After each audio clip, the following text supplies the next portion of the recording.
What's up, YouTube? So, in this video, I'm going to be talking about Solomon Kindley. I'm continuing the thing of where I'm looking at all the Miami Dolphins rookies from last year that got significant playing time, and with that, I will say I'm not going to be watching Jason Strowbridge, Curtis Weaver, or Blake Ferguson. Blake Ferguson because I don't feel like watching a long snapper. Curtis Weaver because he didn't even make the team. He's with the Browns now.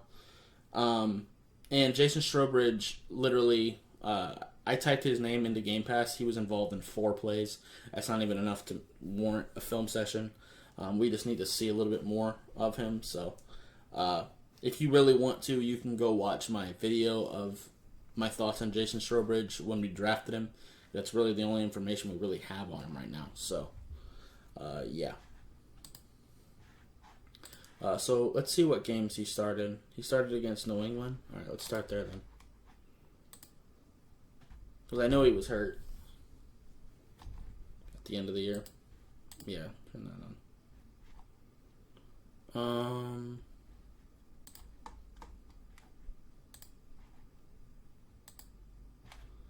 All right, let's go to the second quarter so we can get a better view. We can actually see. Alright, cool. He's the left guard in this game. Okay.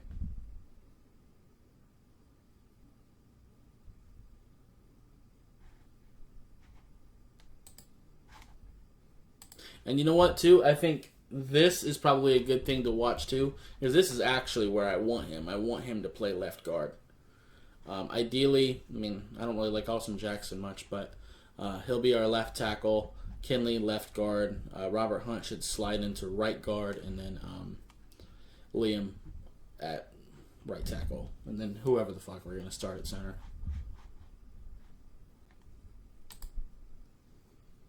Okay.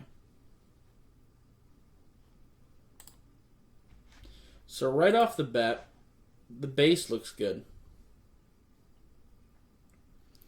Base looks pretty good there. I'm not a fan of the motion of the hands. I'm not really a fan of him basically hugging him. You know that I prefer them to punch. He's just kind of wrapping his arms around him. I'm not really a fan of that. He does get his hands inside, though.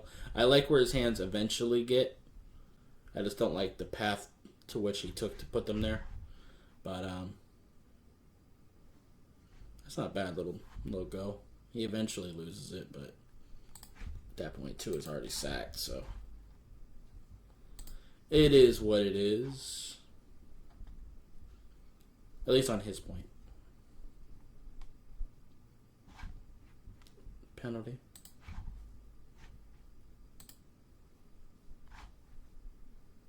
That goalpost is really in the way.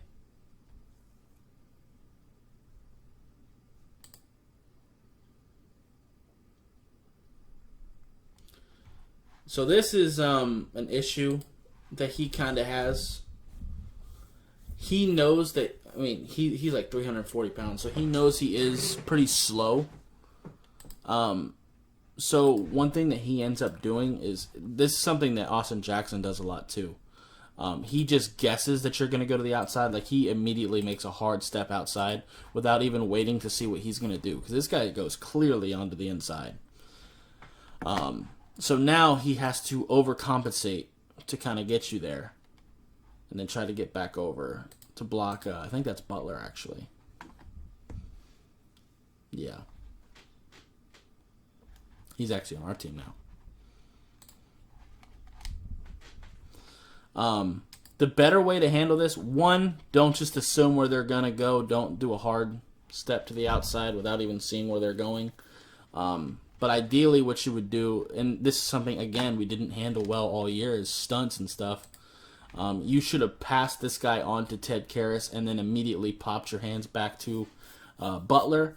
But Butler is moving towards you, and you're completely looking the other direction of him. So Butler has the complete advantage here. And he has to, again, overcompensate to try to get him blocked. It's not what you want.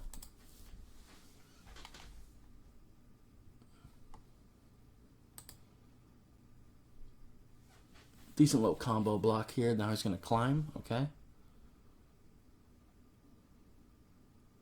Can't get a hold of the DB. I feel you. You're 340.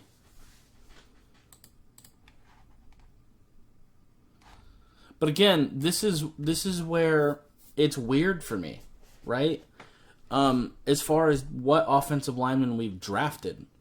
Solomon Kindley is a power style guard. But Austin Jackson is more of a zone dude, at least athletically. He's not very technical in zone, but he's more of an athletic tackle. So is Liam. So I'm not really sure what our identity is as our offensive line.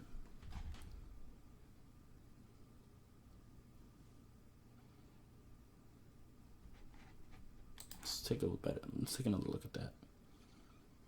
His base is good. I'll say that. Right as I say that, he gets really narrow. Your base should never be that narrow.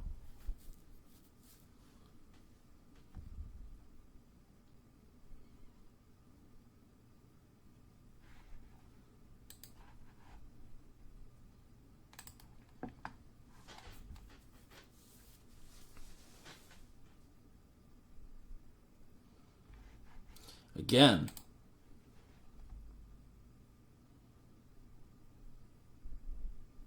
not handling stunts well at all.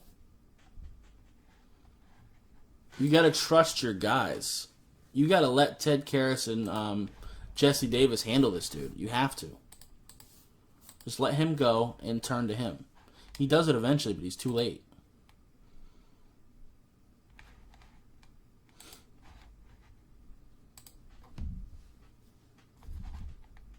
Because if I was New England in this case, I'd be throwing stunts at this man all day long because they know he doesn't handle it well and he's not athletic.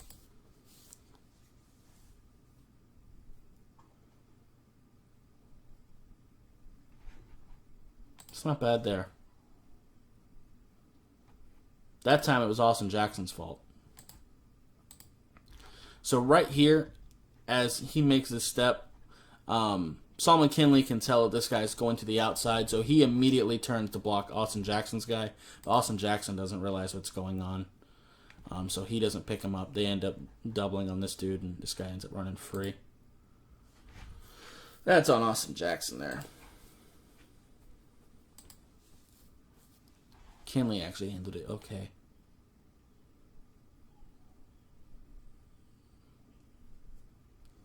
But handling stunts, I think, is something that we need to work on as a unit. The entire offensive line needs to work on that.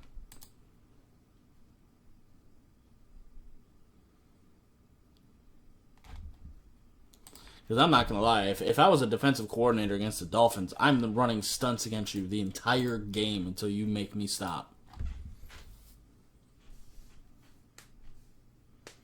That's good there. The thing is, once he gets his hands on you and his base is set, he's got you. He's great. If he just has to line up and go smack somebody,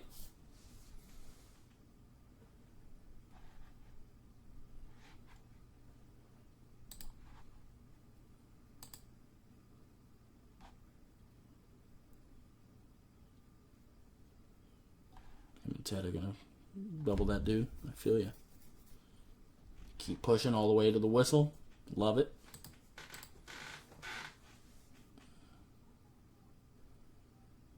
Not moving.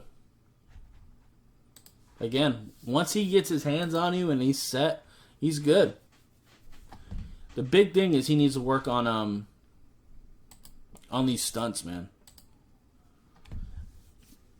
And also, like I said, I would like to see him punch. I don't like that swinging motion with his arms. I'd rather him tuck his arms in and punch. But 1 second.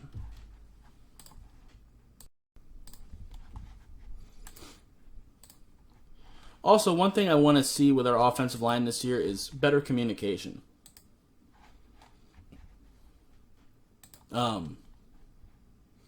Like when a stunt happens, like if you remember that play earlier in the film when When Solomon Kindley realized it was a stunt, but Austin Jackson didn't seem to notice what was happening, I would like for Solomon Kindley to literally yell, "It's a stunt, stunt, stunt, stunt," and hopefully he hears that and looks out for it. I would just like to see us communicate a little bit better. Like right there. Solomon Kindley sees this dude work his way across the line. If this was communicated better, then Robert Hunt could have reacted a bit quicker to this.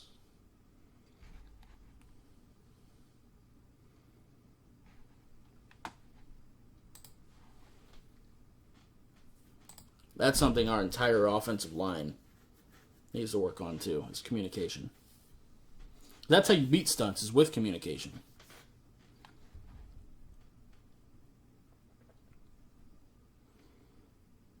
He's got a good anchor. Like I said, he's 340. Once he gets his hands on you and sets his butt down, he ain't moving.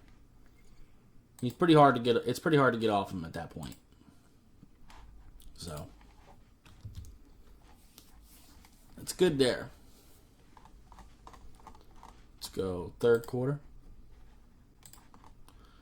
What ankle do we have here? Nope. Let's go to the fourth.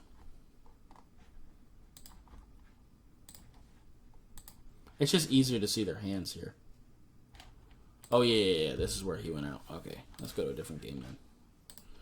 He also played against Kansas City. We'll watch a little bit of the Kansas City game. We kind of have the idea.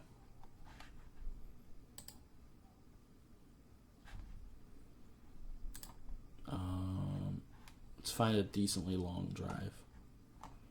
Right here. Second quarter. This will do. Left guard again. Again, man, once he gets his hands inside, he's good to go. He's got a great anchor, great base, for the most part. Once he gets his hands inside, and he's got himself set, that's it. You're dead. You're dead as far. You're done. But yeah, I would like to see him punch a little more. But just because he is so strong, I think that would add so much to his game because of his natural strength.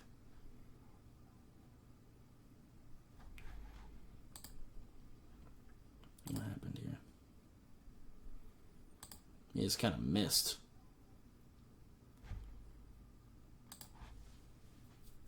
Now, granted, he just needed to get that guy to move in that situation, but still. Great play. Now, one thing I will say, you've got him here. I want you to keep your feet moving. Continue to drive that dude.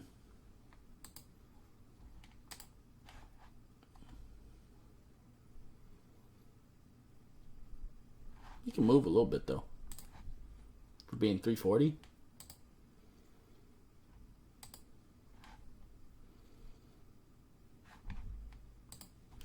All right, this was good.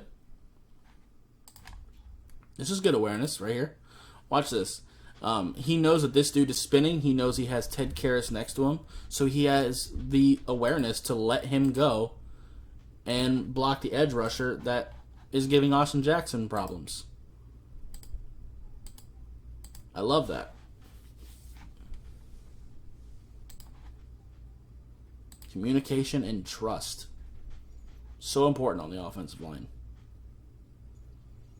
Oof. So right here, this is a good example.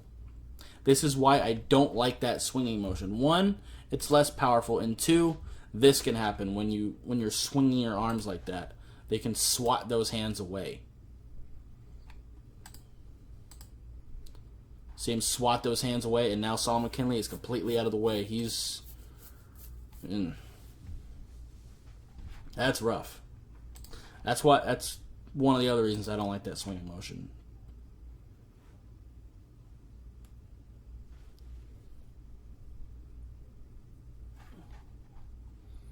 It's also something I don't like to see. Blocking, and then he's just kind of standing there.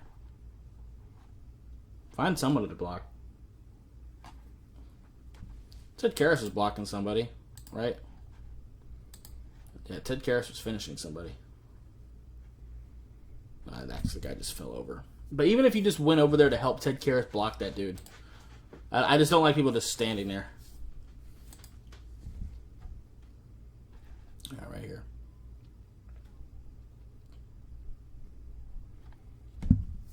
No stun. Okay.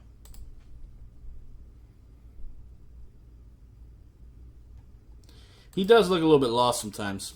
Like he doesn't know who to block.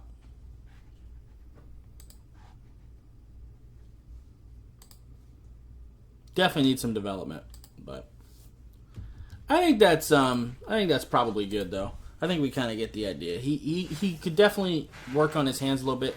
He's accurate with his hands and he's good about getting them inside. And like you've seen, once he gets his hands inside and he sets his hips, you're kind of not moving. He's got a great anchor. You're definitely not bull rushing him. Once he's got you, he's got you. But I would like to see him start punching more instead of swinging him like it's a hug. You kind of seen one of the main issues with that motion is it's much easier to swipe the hands away, as you just seen. And also, like I said, when you're punching somebody in the chest, it also gives you more power. And if you can make them move backwards with your punch, then that's going to give you such an advantage. And also, just as a whole, they need to start communicating better and handling stunts better. And I think that they will. 3 of our offensive linemen were rookies last year. They're all entering their second year, so hopefully that helps. So, yeah. Anyway, that's going to be it for this video. If you liked it, appreciate hitting that like button. If you have any questions or comments in the comments down below, subscribe if you haven't already, and I'll see you next time. Bye, guys. So, pretty much every YouTuber on this platform is pretty much doing ads like this. YouTube's ad revenue is broken. It doesn't really pay well anymore, so we have to look to outside sources to make our income. And if you like what I'm doing and you want to support me, I would greatly appreciate you going over to my Patreon. It doesn't take much. Just $1 a month would really help me out quite a bit and continue to help me be able to put out these videos, because I put a lot of time and effort into it, especially during draft season, watching the film and everything like that. So I would greatly appreciate you guys going to check out my Patreon. It is Anime Dolphin, no capitalization. The link to it will be in the description of this video and pretty much every video moving forward. So yeah, if you want to help support me, that'd be greatly appreciated. There's multiple different tiers. It's all explained well on my Patreon account. And if you want to check that out, it would be greatly appreciated. Thank you.